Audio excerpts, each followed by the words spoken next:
Bien, vamos a grabar esta última parte de la clase.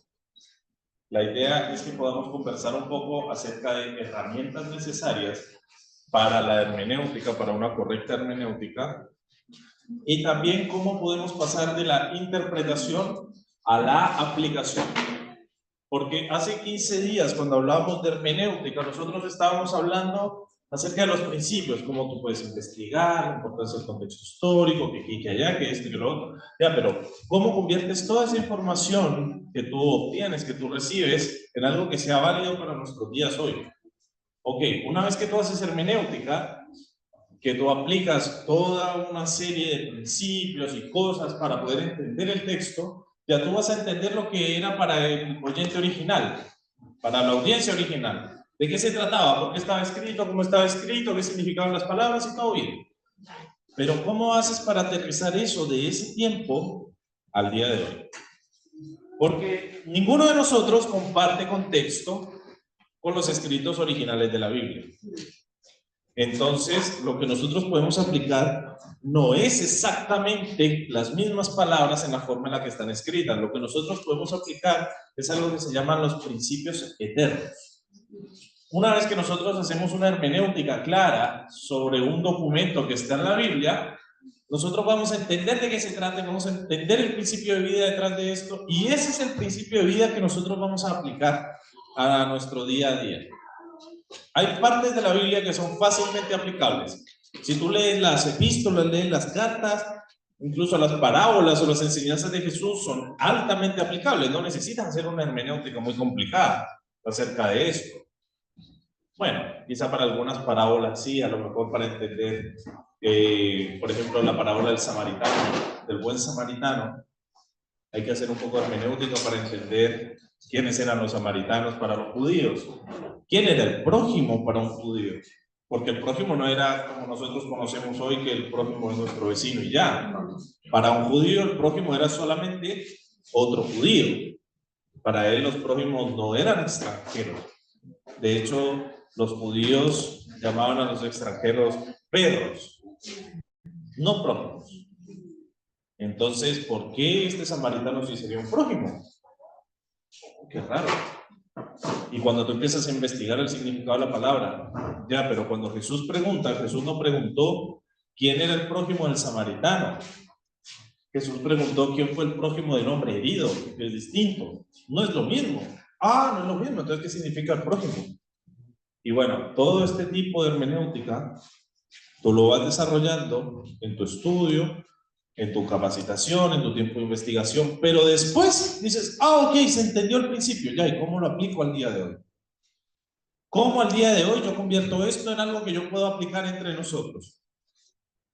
¿Quién sería para nosotros un samaritano? O quizás somos nosotros los samaritanos en la historia. Vamos a suponer que el cristiano es el samaritano.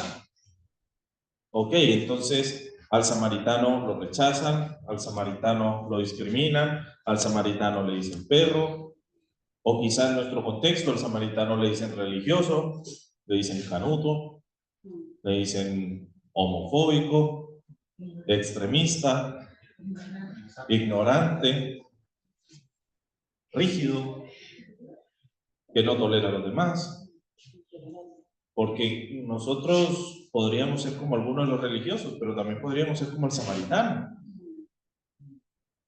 Y entonces comenzamos, entonces ¿cómo puedo aplicar este principio a mi vida, a mi contexto de hoy? Y llevarlo hacia la aplicación. Cuando nosotros hablábamos hace 15 días un poco acerca de esto, nosotros hablábamos de 3 partes de la aplicación, ¿se acuerdan? Es que me consigo una. Me parece que había una pelotita por ahí, me la pasas.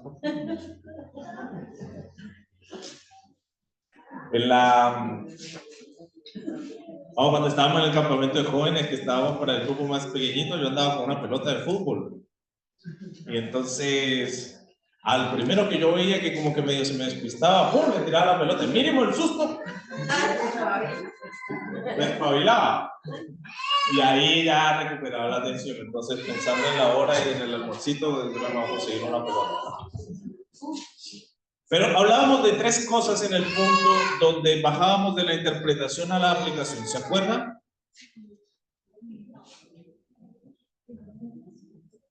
Más o menos. Sí, quizá, no, un poquito. ¿Dónde quedó mi tablet?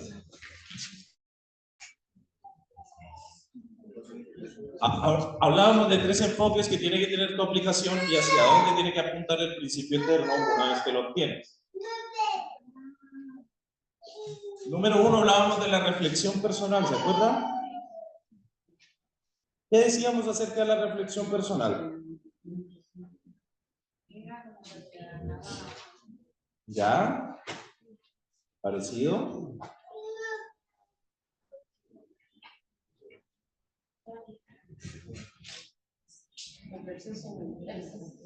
Sí.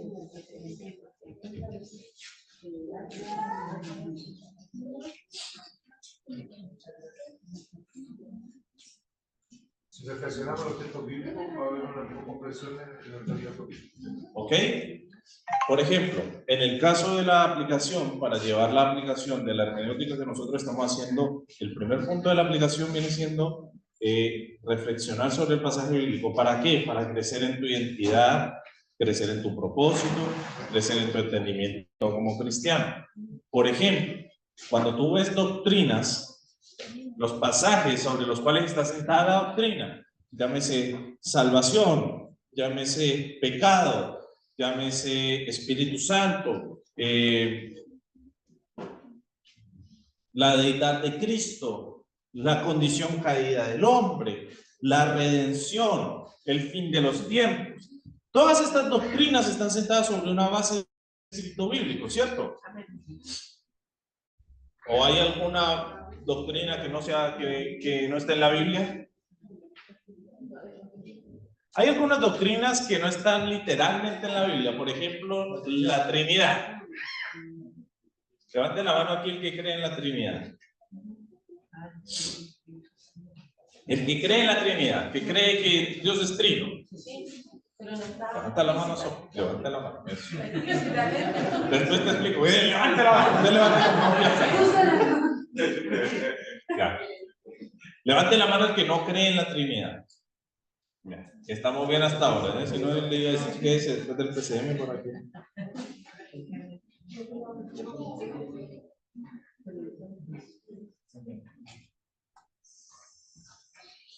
Y alguien me guardó la tablet y me la apagó. Y cuando me la apagó, me cerraron todos los documentos. Está bien, mi amorcito. La palabra Trinidad no aparece en la Biblia como tal. Ahora, la Biblia sí muestra este Dios trino en muchas partes diferentes de la Escritura. Por ejemplo, cuando tú haces la comparación de Génesis capítulo 1 con Juan capítulo 1, que narra más o menos una historia casi en un paralelismo, y creo que esto fue intencional de Juan, porque una de las razones por las que Juan escribe el Evangelio es para defender la deidad de Cristo. Entonces Juan empieza haciendo una explicación de Génesis 1 desde el punto de vista del verbo. En el principio era el verbo estaba con Dios, el verbo era Dios. Tú vas a Génesis 1, en el principio Dios creó los cielos y la tierra. La tierra estaba desordenada y vacía y el Espíritu de Dios se movía sobre la faz de las aguas. Entonces tienes Padre, el Espíritu Santo, y en Juan capítulo 1 el verbo estaba con Dios, el verbo era Dios. Y luego dice, y el verbo se hizo carne y habitó entre nosotros. Esto significa que Dios, que Jesús es Dios y que además Jesús vino en cuerpo terrenal, no en un espíritu, ni en una aparición, ni en un fantasma, ni en nada así por el estilo. Carne y sangre. Entonces, pero para nosotros poder entender toda esta hermenéutica, nosotros necesitamos investigar, ya hablamos sobre eso un montón. Pero una vez que tú entiendes este principio, ¿cómo lo bajas aplicacionalmente a tu vida? ¿Qué significa para nuestra vida que Cristo es carne? ¿Qué significa para nuestra vida que Cristo vino en carne? Porque, ok, se entiende el principio, ¿cierto? ¿Se entiende el principio? ¿Que Cristo vino en carne? Ya, pero ¿qué significa para tu vida que Cristo vino en carne? ¿Cómo? Que también sufrió como nosotros. Muy bien, ¿qué más? ¿Qué se identifica con nosotros? Muy bien, de hecho lo dice el libro de Hebreos. Que no es solamente un concepto, pastor. Que se busca en otro lugar. Que se pone en nuestro lugar. Y también nos dice, o hace entender el amor de Dios por nosotros. Dice la Biblia que solo el amor porque Dios nos amó. Ya. Eso está en Primera de Juan capítulo 4. Nosotros le amamos a Él porque Él nos amó primero. Pero si Cristo vino en carne, Cristo a Jesús le dio hambre. ¿Cierto? No era una persona.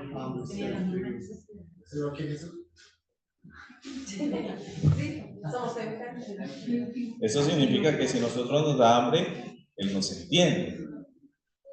Cristo también tuvo sueño. De hecho, una vez se durmió en medio de la tormenta. Así está el sueño. ¿Cuántos de nosotros no estamos cansados y con sueño en algún momento? Ahorita no, ahorita están de fuerza renovada, ¿cierto? Y si no volvemos a hacerla el día que tengo miedo, tipo mi confianza, no tengo problemas y sé que Sofía tampoco. Ah, mentira. Pero por ejemplo, ya no más. Pero por ejemplo, Jesús se enojó un día que decidió hacerse de un látigo. En la Biblia no dice que Jesús encontró el látigo tirado y en un arranque de ira fue, no, la Biblia dice que se hizo de un látigo, que se lo consiguió. No sé si, porque no he estudiado a profundidad la palabra exacta, no sé si se refiere a que lo fabricó con sus propias manos o que se lo consiguió, pero mínimamente tuvo que guardar ese sentimiento de a esto le voy a dar su latigazo el tiempo suficiente para ir a conseguirlo. ¿Alguna vez usted se ha enojado? ¿No? ¿Jamás? ¿Alguna vez a usted le han dicho algo que como ¡ay! Y como que hierve un poco? Y como que una cosita golpeó por aquí, como una espinita y como ¡ay, grosero! Y han ganas de sacar un látigo.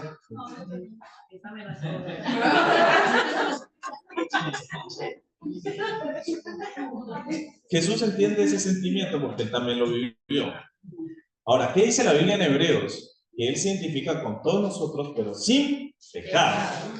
Y esa es la diferencia entre Jesús y nosotros, que él no tiene pecado y nosotros sí.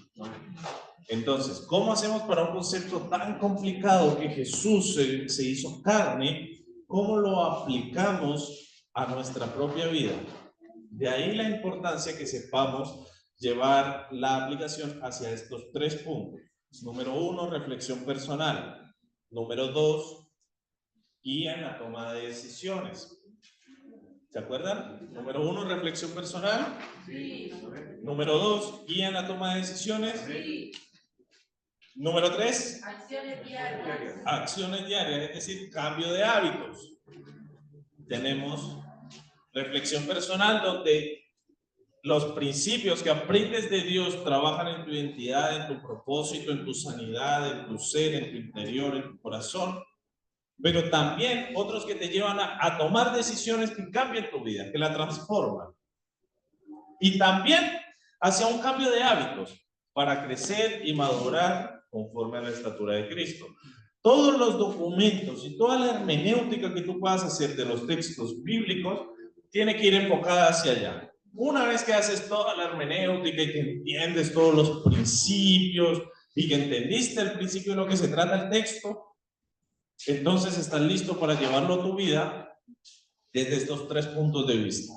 Ok, este principio, ¿me sirve para reflexionar en mi identidad? No. ¿Me sirve para reflexionar en mi destino en Dios? No. Ok, ya. ¿Me sirve para tomar decisiones? No, tampoco. ¿Me sirve para cambiar mis hábitos de vida? No, tampoco. Entonces, algo me faltó en la hermenéutica. Porque toda la Biblia apunta para cambiar nuestra vida. Por eso es que hay cosas donde uno le dice a la gente, no se caliente la cabeza tratando de buscar informaciones que la Biblia no está concentrada en responder. Por ejemplo,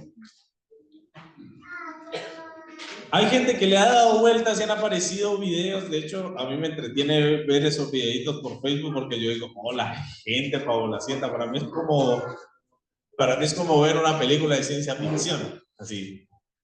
No sé si han visto estas teorías conspiracionales. El Leviatán está atado en el fondo del océano, en la fosa de las Marianas, que está puesto con no sé cuántas cadenas. ¡Ah! De hecho, yo me río viendo los videos, los encuentro hasta entretenidos. Pero, por ejemplo, el libro de Job, en el capítulo 47, habla acerca del Leviatán. Es un capítulo dedicado acerca de cómo Dios es el único que puede poner un anzuelo sobre el Leviatán. Vamos a suponer que usted se concentra en cómo las 20 religiones diferentes del mundo y todas las culturas hablaban acerca de monstruos marinos como el Leviatán. ¿Le sirve su reflexión personal? ¿En qué cambió su identidad en Dios? ¿En qué cambió su destino? Podría hacerlo como una analogía, como una figura, pero eso es buscarle la quinta pata al gato. Ya. ¿Te sirve en términos prácticos? ¿Te sirve? No. Ok, ¿te sirve para tomar una decisión que cambia tu vida? No vuelvo a nadar en las aguas del Caribe porque me voy a encontrar el Leviatán. ¿Te sirve? Ok, ¿te sirve para cambiar tus hábitos? Entonces estamos enfocando mal el conocimiento bíblico. Y hay gente, bueno, la Biblia lo define en el Nuevo Testamento como las personas que tienen comezón de oír. Y luego habla un poco más fuerte acerca de los maestros que enseñan esto, como los falsos maestros que solamente hablan para engordar el vientre, que hablan de lo que no saben. Y el libro de Judas hablaba de aquellas personas que se atrevían a maldecir o hablar mal del reino espiritual y ponían, por ejemplo, el ángel Miguel cuando estaba peleando con el enemigo por el cuerpo de Moisés. Imagínate, ¿quién se hubiese imaginado semejante historia? No fue capaz de maldecir a Satanás, sino que le dijo: el Señor te reprenda. Y que como si él hace esto, nosotros muchas veces nos metemos en cosas que no conocemos y que no sabemos. ¿Por qué? Porque cuando nosotros buscamos tratar de sacarle la quinta pata al gato a la Biblia, tratar de encontrar la última gran revelación que nadie jamás encontró nunca, nos perdemos el enfoque de para dónde va la palabra de Dios. ¿Para qué es la palabra de Dios? Para que el hombre pueda crecer en su relación con Dios. Para eso es. Y hay cosas que no son tan prioritarias en la relación con Dios. Hay otras cosas que Dios sí te quiere hablar, que Dios sí te quiere mostrar. Entonces, la hermenéutica no es para escarbar esas cositas que nadie nunca encontró. No es para eso. La hermenéutica es para entender los principios de vida, los que sí te sirven. ¿En qué te van a servir? Sea en reflexión personal, en trabajar tu identidad, tu destino en Dios, en ayudarte a perdonar, en ayudarte a crecer, en ayudarte a entender tu llamado. Puede ser para tomar una decisión o puede ser para cambiar tus hábitos. Para eso deben ser los principios que tú adquieres en la hermenéutica. ¿De qué sirve una predicación sumamente profunda que tenga un tremendo contenido? Oh, ¿cuánto sabe este predicador de hebreo, de griego? Y le pone Eugenio, que la cultura y que la no sé qué, y te trae una antigua moneda antigua de oro con la cara del rey Jerjes ahí, toda la cosa. Y, oh, ¿cuánto sabe? Y al final no lo puede aplicar. Y al final no te va a llevar ni a la reflexión personal, ni a tomar una decisión, ni a madurar o cambiar tus hábitos de vida. ¿Para qué sirve una predicación así? Nosotros mismos muchas veces nos enfocamos en mucho contenido, y está bien, no está mal. Pero el contenido sin la aplicación no sirve. Es la aplicación lo que ayuda a sentar las bases del contenido. Por eso muchas veces, si nosotros nos tenemos que quedar con contenido en la mano, nos quedamos con contenido en la mano, no hay problema. Siempre y cuando lo que sí enseñemos o lo que sí demos en nuestro sermón se pueda aplicar. Volviendo al ejemplo del Leviatán. ¿Alguno de ustedes ha leído el Job 47 y se ha dado el tiempito como para pensar un poco sobre esto? No, no es 47, es 41, entonces me estoy equivocando yo. Es el antepenúltimo capítulo. 41. Job capítulo 41 habla acerca de Dios enfrentando al Leviatán. Y hay frases que aparecen como: el hombre nunca pudo poner un lazo sobre el Leviatán, solo Dios puede poner un anzuelo sobre él.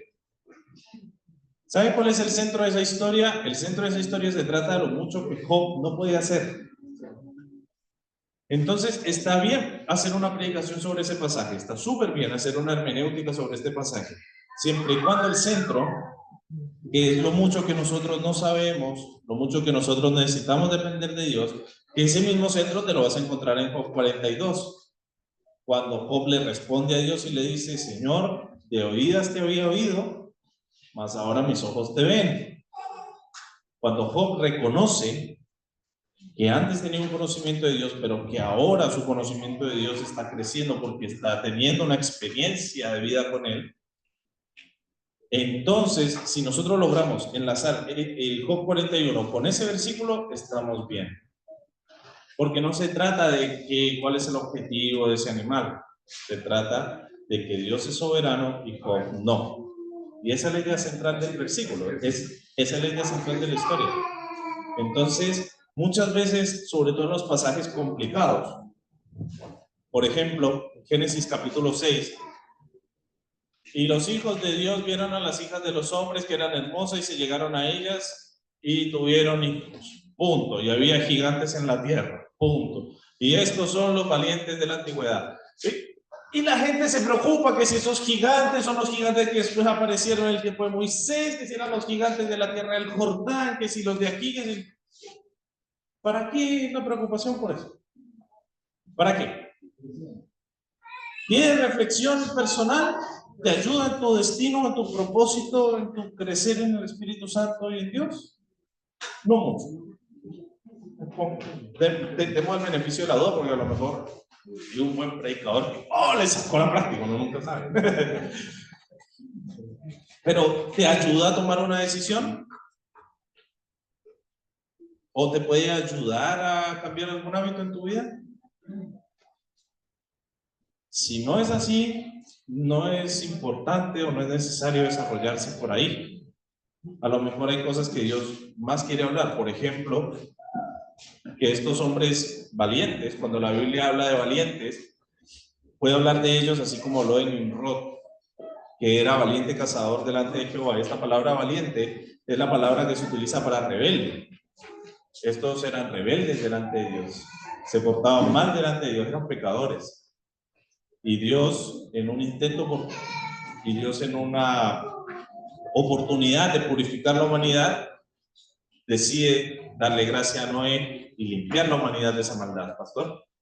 Solamente agregar algo. Yo creo que es importante analizar el tema de la madurez de cada uno en lo que respecta al crecimiento.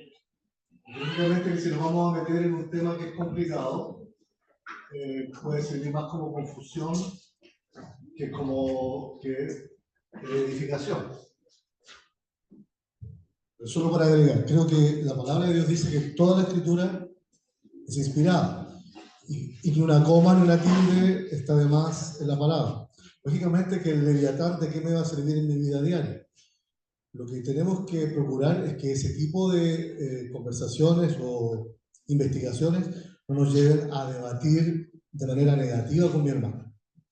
Que yo descubrí esto. Pero creo que, solo como matiz, creo que es importante dejar en claro que si está escrito es por algo. Porque en algún momento escuché yo esto, de nadie de aquí. La historia de Sansón deberíamos sacarla de la Biblia. Alguna vez yo escuché de un predicador decir eso. Porque mire, a mí cuando chico me daba rabia la historia de David, ¿Por qué Dios había tenido tanta misericordia de él si todo lo que había hecho? Obviamente después entendí. Pero ahí a llegar a decir que la historia de David no tiene por qué estar en la Biblia, o la historia de Sansón no tiene por qué estar en la Biblia, son dos cosas totalmente distintas. Entonces, darle el matiz que por algo está escrito. Ahora, si yo entiendo que no tengo la madurez necesaria, ojo con meterme allí, porque ahí es donde va a venir la confusión. De hecho, de ese tipo de confusión es donde han nacido las sectas. Y las herejías y los ¿Ya? falsos doctores. Entonces, pero lo que sí yo quiero recalcar es que todo lo que está escrito en la Biblia fue inspirado por Dios. Primero para imitarlo, segundo para no imitarlo. No sé si habrá alguna tercera consecuencia, pero por lo menos unas cosas para imitar Y otras para y evitar. otras cosas para evitarlas, ¿cierto? Pero todo, entonces hay que tener un pequeño matiz con respecto si lo leemos o no lo leemos o para qué lo leemos. Si lo voy a usar para discutir con mi hermano, para saber quién sabe más de qué es el Leviatán o no, creo que no es productivo. Pero obviamente en algún momento voy a pasar por esa escritura. Y ahí tengo que entender de parte de Dios qué es lo que hago con esa información. Amén. Muchas gracias, pastor. Ya. Me gustaría dejar algo claro por si de pronto no se me está entendiendo la idea. No hay nada en la Biblia que deba estar fuera de la Biblia. Nosotros tenemos un canon como protestantes. Este canon tiene unos parámetros muy estrictos para permanecer en la Biblia. Estos versículos y estas historias bíblicas tienen un canon, tienen una razón de ser, tienen una lista de requisitos que se debe cumplir. Uno de estos es que se pueda confirmar que son guiadas por el Espíritu Santo, que tienen inspiración divina. Creo que en algún momento hablamos del canon, ¿cierto? Cuando... Ya. El primer año, hablamos del canon, ya. Todo lo que está en la Escritura, todo lo que está en la Escritura, en la palabra de Dios, todo lo que está en la Biblia, es palabra de Dios, es palabra santa de Dios. Y nosotros como protestantes, eso es lo que nosotros creemos. Si alguien aquí puede levantar la mano y me dice, ¿sabes qué? Yo no soy protestante, yo soy católico, su canon es diferente.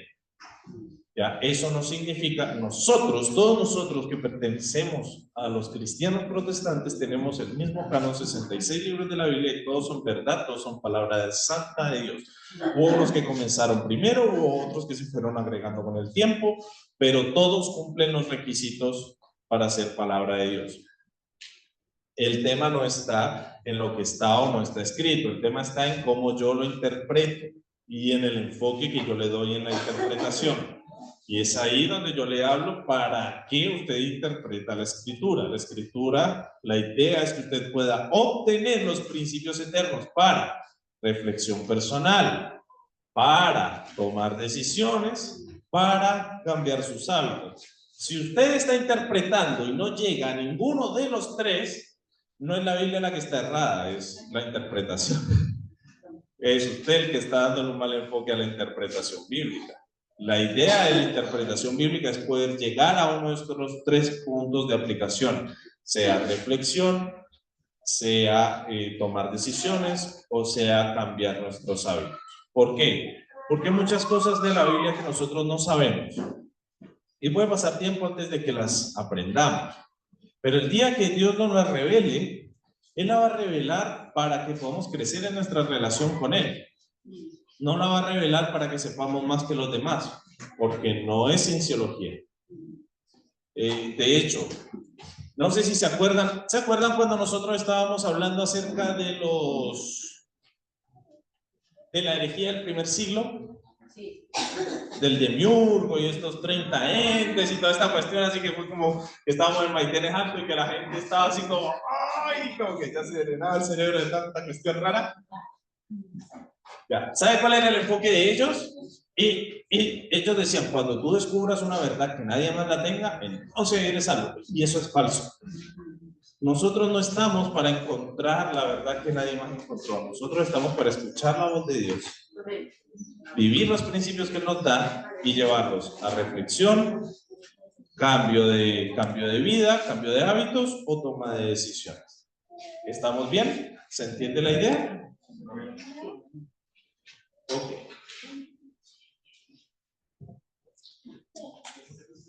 brevemente me gustaría que viéramos algunas herramientas o materiales de apoyo. ¿Para qué son las herramientas o materiales de apoyo? Son los materiales sobre los cuales tú te puedes recostar un poco, o en los cuales es bueno que tú investigues, que te van a servir o que te van a ayudar en tu hermenéutica. La idea de las herramientas o materiales de apoyo es que vengan a complementar tu lectura bíblica. Yo espero y yo anhelo de todo corazón que cuando alguien venga y me diga, oye, Cristian, le hice una hermenéutica del libro de Ruth, lo primero que haya hecho es leer el libro de Ruth. ¿Cierto? No es que, oh, vieras el comentario, Mateo Henry, que me leí el libro de Ruth, fantástico. Ay, qué bueno, mi hermano. ¿Y qué leíste el libro de Ruth? No lo he leído, pero el comentario, oh, otro nivel el comentario. Las herramientas y los materiales de apoyo vienen para eso, para apoyar tu investigación, tu conocimiento bíblico. Oh, Cristian, escuché una predicación de Romanos 8, pero viera, ¿qué predicación de Romanos 8? Ay, qué bueno, mi hermanito, qué bueno, mi hermana. ¿Qué dice Romanos 8? ¿Lo puedo leer? No lo leí, pero si usted viera, tremenda predicación. Lea. ¿José?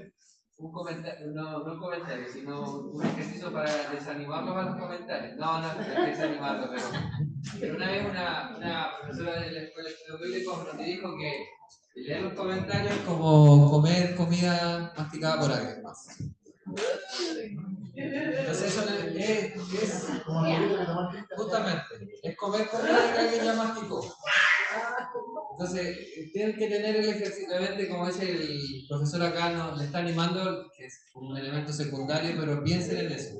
Y cuando ustedes leen un comentario, como Matthew Henry o Baclair o que sea, es comida que ellos ya digirieron, ¿cierto? Y que la expulsaron y nosotros la estamos rumiando, ¿ya? Entonces no se quiten el gozo que el profesor le está animando de investigar, de descubrir y dejar que el Espíritu Santo lo guíe en la palabra. Bueno, así como comida premasticada.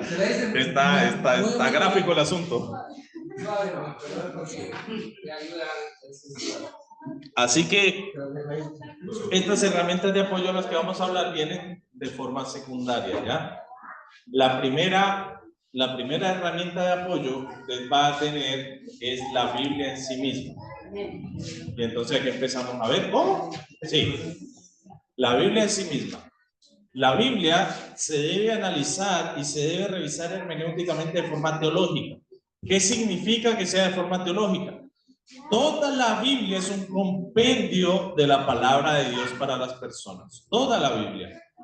Eso significa que lo que aparece en el libro de Jueces no contradice lo que aparece en el libro de Génesis. Aunque sean dos historias aparentemente contrarias, por ejemplo, pero en esencia o el principio de vida no es contradictorio.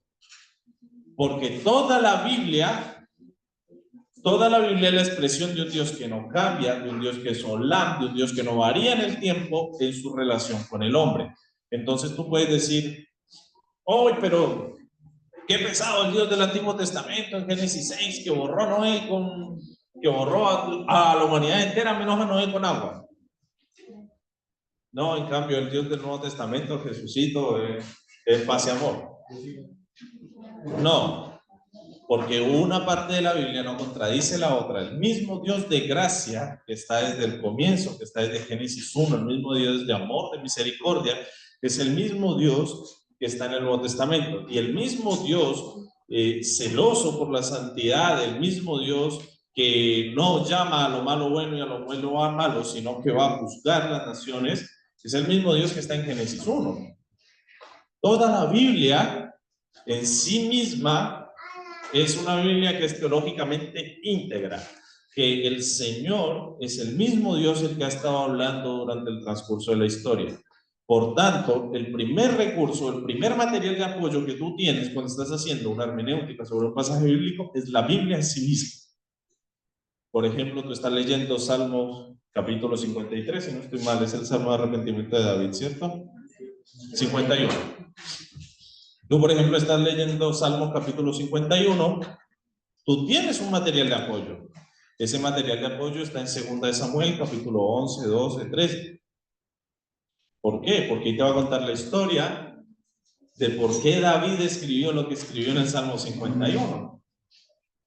Cuando tú lees por allá en Crónicas que el enemigo levantó a David para hacer un censo, tienes un material de apoyo en 2 de Samuel, donde dice que Dios incitó a David para hacer un censo, y empieza a tener un poquito de conflicto aquí. Oye, ¿por qué aquí 2 de Samuel dice que Dios incitó a David, pero en Crónicas dice que el diablo incitó a David? Y ahí tú vas a tener que empezar a evaluar, vas a tener que investigar acerca de la cultura y lo que la cultura creía en ese tiempo. Para el tiempo en el que David estaba vivo,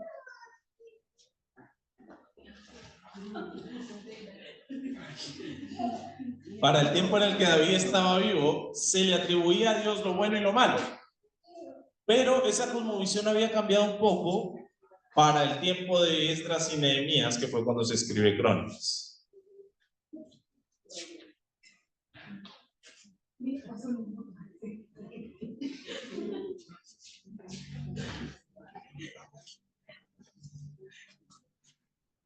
Me acordé de algo que nos pasó con un gato.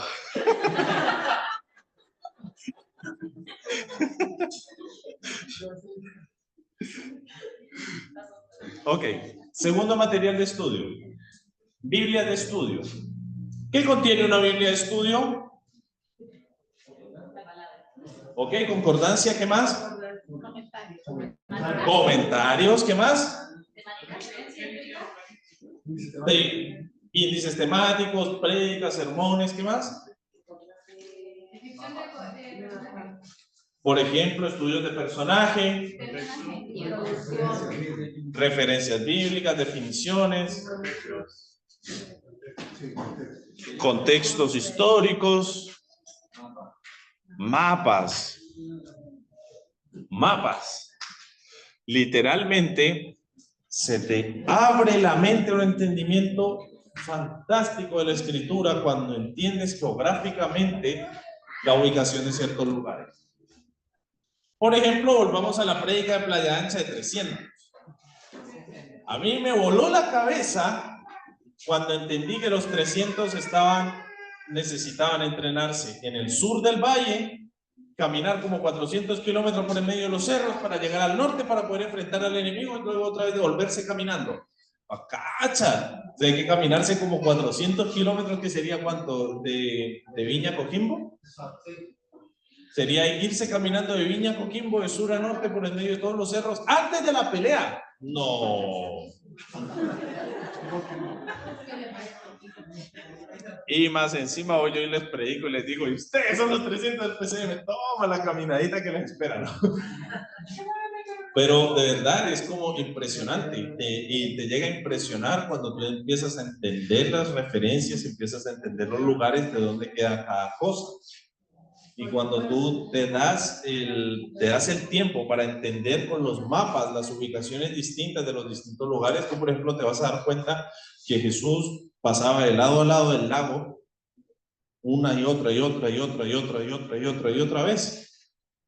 Y que Jesús ministraba de un lado gentil y ministraba de un lado que teníamos presencia judía, y luego se iba a ministrar de un lado gentil, luego otra vez de un lado.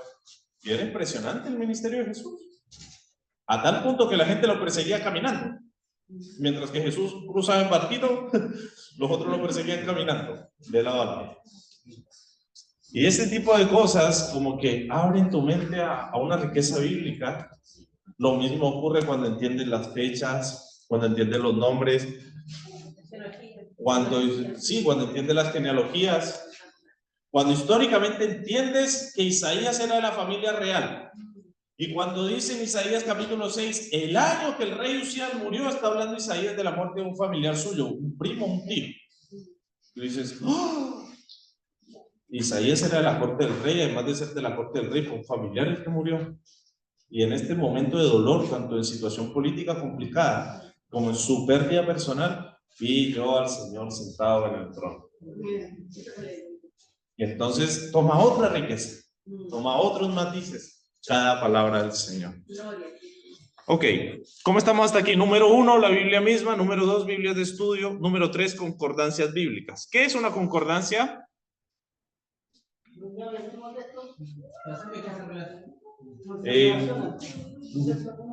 No necesariamente que se relacionen. La concordancia son todos los textos que incluyen la misma palabra.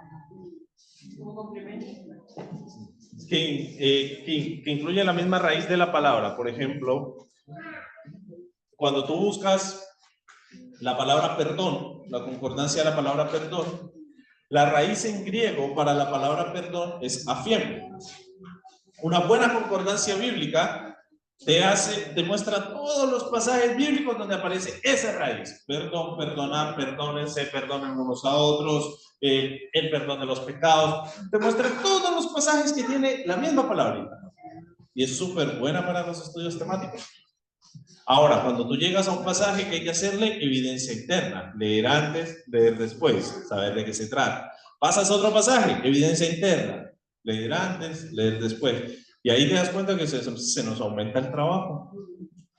Por eso es que dicen que para 1 hora de exposición o de sermón tú debes estudiar o esforzarte en investigar un mínimo de 8 horas. Porque se supone que tú debes invertir 8 horas en tu tiempo de hermenéutica y homilética para poder hacer un sermón sobre 1 hora. Yo les di a ustedes el ejemplo. Para estas clases de hermenéutica y homilética, tengo que hacer un diplomado. Entonces, literalmente hacer un curso para una clase de menos de un mes. Pero eso forma parte de lo que nosotros tenemos que hacer. Eso forma parte de nuestra investigación. Ok, número 4. Diccionarios de léxico griego y hebreo. ¿Por qué un diccionario de léxico griego y hebreo y si puede ser quizá arameo? ¿Por qué? Bien, Anita, estrellita para la muy bien. Efectivamente, la Biblia está escrita originalmente en hebreo y en el Nuevo Testamento en griego. Ahora, ¿por qué eso es importante? Porque las palabras para nosotros pierden un poco de riqueza al momento de traducirlas. Por ejemplo, volviendo al ejemplo de cuando hablamos de perdón, la palabra afiem en griego. ¿Usted sabe en qué momento se utiliza la palabra afiemi en el griego cuando estamos hablando del perdón? Que se traduce al español como perdón. Sí, lo había dicho, la clase pasada lo había dicho. Hay 2 situaciones en las cuales se ocupa la palabra afiem. Cuando los arqueros pensaban el arco y soltaban las flechas, ellos afiem, esta acción de soltar, afiem la flecha. Liberar. Y lo segundo era cuando desatrancaban los barcos de los muelles para que el barco siga su rumbo. Afiemi el barco del muelle. Soltaban, dejaban ir el barco del muelle para que siga su rumbo. Entonces adquiere una mayor riqueza lo que la Biblia nos demanda a nosotros como perdón. Porque no nos demanda a nosotros en el perdón en el sentido de volver a confiar plenamente. O de que tengo que mantener la relación con la persona. O de que me toca seguir al lado de ese individuo que me hizo el mal. Lo que significa es que tengo que soltar, que tengo que dejarlo ir, que tengo que permitir que la situación avance y que tengo que liberar a través del perdón. Entonces te das cuenta que es una riqueza distinta, es un entendimiento distinto cuando buscamos en el griego o cuando buscamos en el hebreo las palabras originales. Hamartia. ¿Hamartia o hamartia? Hamartia. Hamartia significa pecado, se traduce como pecado. Ahora, hamartia en realidad es hamartia al blanco cuando un arquero tiraba una flecha y erraba al blanco.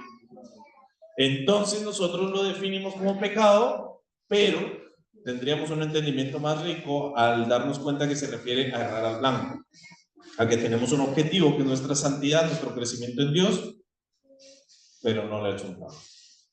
Significa que puede ser intencional o puede no ser intencional. De hecho, la Biblia en el libro de Levítico dice el pecado intencional y el pecado no intencional. O por ejemplo, la palabra en hebreo nauham, que es la palabra que se ocupa en Génesis capítulo 6 cuando dice que Dios se arrepintió de haber creado al hombre. Pero esa palabra nauham en realidad significa el desgarro o el dolor de una madre que está dando a luz. O el desgarro o el dolor que se produce por una pérdida. Entonces, ¿qué es lo que la Biblia está diciendo? No está diciendo que Dios se arrepintió, que dijo, oh, y la embarré creando al hombre. No, lo que está diciendo es que el corazón de Dios se quebró, que se rasgó y cómo lamentó la situación con el hombre. ¿Ves cómo adquiere una nueva riqueza cuando analizamos el griego y el hebreo en el idioma original? Y por último, esta es un poco más contemporánea. Ocupamos el software bíblico. El software bíblico a nosotros nos ayuda. Bueno, en mi caso yo ocupo mucho el eSword. ¿Conocen eSword? Perdón, eSword. ¿Ah? ¿Cómo? ¿Es eSword? No. Es eSword. eSword. A ver, profesora de inglés. ¿Cómo era? eSword. ¿Ve la importancia de saber dos idiomas o no? Nosotros podemos hacer uso de la tecnología y esto está bien. Esto es saludable. Siempre y cuando sea el Espíritu Santo el que nos guía a nosotros, utilizamos la tecnología como material de apoyo. Ligado a esto, por ejemplo, está el uso de la inteligencia artificial. Si me preguntas a mí, yo ahora estoy cada vez más celoso con el uso de inteligencia artificial. Me lo he preguntado hace un par de años atrás, o un año atrás. Yo hubiera dicho, no, dale nomás, y es con tranquilidad. Pero ahora me estoy poniendo un poquito más celoso con la inteligencia artificial porque la inteligencia artificial hoy en día está súper disimulada. Si uno no tiene cuidado, uno no se da ni cuenta las cosas que hace la inteligencia artificial y las que hacen las personas. Creció mucho en muy poco tiempo. Entonces yo no recomiendo su uso. Mismo así, si lo quiere utilizar, ocúpelo como para hacer una estructura, o no sé, poner títulos, subtítulos, darle un orden, un diseño, ese tipo de cosas. Pero yo lo que más recomiendo es ore, pregúntele a Dios y haga su interpretación bíblica usted. ¿Qué tiene una duda? ¿Cuántos kilómetros hay de una ciudad a otra? Pregúntele a la inteligencia artificial, ya no lo busque por Google, pregúntele a la inteligencia artificial, todo bien. Pero más que eso, corremos el riesgo de que no tenga corazón o no tenga espíritu lo que el Señor nos quiere hablar, lo que el Señor nos quiere mostrar. Hay que ser sumamente cuidadosos con el uso de la tecnología. Nosotros debemos acercarnos a la Escritura con una mente abierta. Con esta idea me gustaría que concluyamos la clase de hoy. Y ya para que podamos ver algunos tips prácticos de homilética en la próxima clase.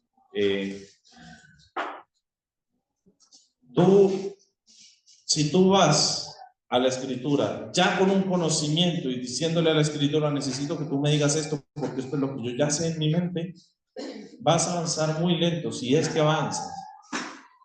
Es mucho mejor que tú vayas con una mente y un corazón abierto a la Escritura y, Señor, ¿qué tú me quieres enseñar hoy? Y cuando haces la hermenéutica de tu texto bíblico, investigas el contexto histórico de qué se trata, el Señor te puede mostrar principios de vida.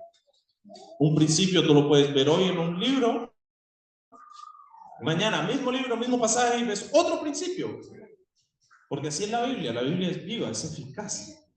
La palabra de Dios está viva y el Señor quiere hablarnos a través de la Escritura. Cuando nosotros podemos y le permitimos a Dios que nos hable a través de la Escritura, el Señor no se pierde la oportunidad. Es como, ese es el momento, ese es el buen momento. Y el Señor quiere hablarte a tu vida, quiere hablarme a mi vida, esto lo quiere hacer a través de la palabra de Dios. Obviamente necesitamos ir con una mente abierta, con un corazón dispuesto. Si ya nosotros estamos seguros que no sabemos algo en la Biblia, no va a pasar nada. Pero si vamos y le preguntamos al Señor, el Señor nos quiere enseñar. Aunque tengamos 10, 15, 20, 50, 200 años en el Evangelio, el Señor nos va a enseñar igual. Porque el Señor es bueno y el Señor quiere hablarnos. Y algo que nos habló hoy, mañana nos puede hablar algo muy distinto con el mismo pasaje bíblico. Así que le invito, cierre sus ojos, vamos a orar, vamos a pedirle al Señor que nos dé sabiduría, nos dé discernimiento de cómo nosotros tenemos que